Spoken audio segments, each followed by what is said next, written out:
everyone, welcome back to my channel, or welcome to my channel if you're new here. In today's video, I'm going to be showing you how to change your layer blending modes in Artflow, specifically for Android. So if you don't know what a blending mode is, it is essentially a mode that lets you color differently and can change the effects of what you put onto the layer. It's really useful for making stuff like lighting and shading and special effects. To get there, first go into the layers menu here.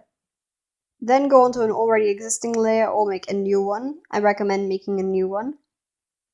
Tap on the layer and you will immediately be taken into the menu. Here you will see blend mode normal. This is the default blend mode and doesn't change the color of anything. It keeps everything exactly as you have put it on there. You're going to want to click there and you will see a bunch of different options that are probably initially pretty confusing. I'll be going through the main ones of each section. So of course you have normal, and then these are all darkening ones. Multiply is the most prominent one there, and it is usually used for dark shading. For example, the same green in the background used on multiply here would look like this. It darkens it but can also heighten the saturation.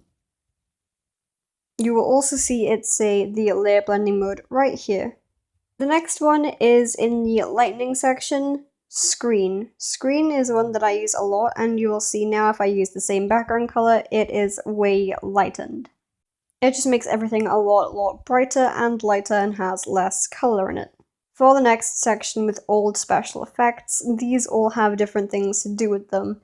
They're mostly small changes in lighting, which is really interesting in my opinion, but a lot of them don't make a very prominent change on a background like this.